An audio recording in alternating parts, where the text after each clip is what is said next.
اسرائیلی طیاروں پر فائرنگ شروع کرنے ہی والے تھے کہ طیارے ترک فضائی حدود کے قریب پہنچ چکے تھے، اور اس میں جو امریکی ایلچی ہے انہوں نے کہا کہ شکر ہے کہ معاملہ فہمی نے کشیدگی کو بڑھنے سے روک لیا۔ امریکی جانب سے صورتحال کو قابو میں لانے کی کوششیں جاری ہیں، یعنی کہ امریکی ایلچی کے بقول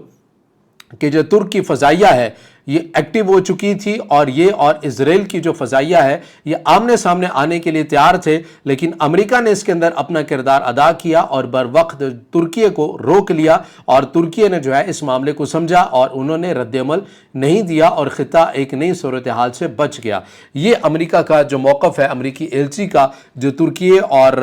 جو معاملات دیکھتے ہیں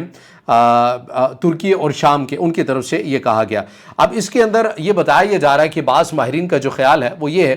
کہ شام کی صورتحال آپ کے سامنے ہے کہ بشار الاسد کے جانے کے بعد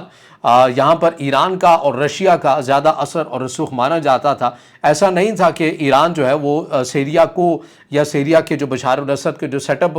اس لیے پروٹیکٹ کرتا ہے کہ شام کی خود مختاری یہ چیزیں ایران کے لیے تصویراتی لحاظ سے بڑی اہم ہے، یہ اس لیے زیادہ نہیں تھا۔ میٹر یہ کرتا تھا ایران کے لیے کہ سیریا بیسیکلی ایک سپلائی چین تھی لبنان کے اندر جو ایران کی حمایت یافتہ تنظیم ہے اس کے لیے، اسی لیے ایران ہر صورت میں یہ چاہتا تھا کہ ایک نیٹ ورک جو سیریا کے اندر بنا ہوا ہے جسے بشار الاسد ختم نہیں کرتے اور ان کے لیے آسان ہے، ٹھیک ہے، اور ایران کے ساتھ ان کے معاملات چل رہے تھے، یہ سیٹ اپ کو بچایا جائے کیونکہ لبنان کی تنظیم کے لیے جو سپلائی چین ہے وہ چل رہی ہے، اور اگر یہاں پر کوئی اور آ گیا تو پھر سپلائی چین ٹوٹنے کا خدشہ پیدا ہو جائے گا۔ یہ ایک نقصان تھا جو کہ ایران کو ہوا بشار الاسد کے جانے کے بعد کہ لبنان کی اس کی حمایت یافتہ جو تنظیم تھی اس کی سپلائی چین کے اوپر اثر ایک آیا، اور ایک اچھا خاصا جو اثر ہے وہ دیکھنے میں آیا۔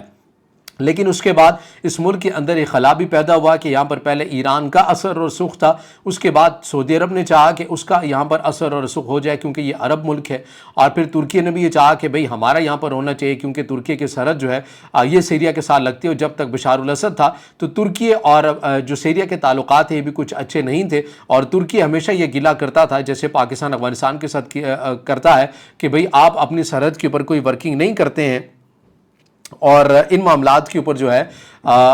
آپ کی جو سرحد جو ہے یہ غیر محفوظ ہونے کی وجہ سے جو ہے یہ ہمارے ملک کے اندر ایسے جو عناصر ہیں یہ آ جاتے ہیں، لہٰذا آپ اپنی سرحدوں کو محفوظ کریں، اور یہ اختلافات جو ہیں اس قسم کے رہتے تھے اور کوئی اچھے تعلقات نہیں تھے۔ جو سیریا کا نیا سیٹ اپ جو آیا ہے اس کے اندر ہم نے یہ دیکھا کہ ترکی کو اس کو ایک خاص سپورٹ بھی حاصل رہی، اور ترکی اب یہ چاہتا ہے کہ یہ سیٹ اپ کسی اور کے پاس نہ چلا جائے، اور اسی لیے یہاں پر اپنا ایک اثر و رسوخ رکھنا ہے۔ سعودی عرب بھی یہ چاہتا ہے کہ ایک عرب ملک ہے، ایسا نہ ہو کہ یہ پھر کسی اور غیر عرب کے پاس یا اس کا اثر و رسوخ یہاں پر بڑھ جائے، تو سعودی عرب بھی کسی طرح چاہتا ہے کہ یہاں سے معاشی پابندیاں بھی اٹھ جائیں اور شام کو جو ہے یہ اپنے کیپ میں رکھا جائے۔ اسی لیے سعودی عرب جس حد تک مدد کر سکتا ہے مالی طور پر، معاشی طور پر، وہ کرنے کی کوشش کر رہا ہے۔ ترکی یہ کوشش کر رہا ہے کہ ترکی اپنی تصویراتی لحاظ سے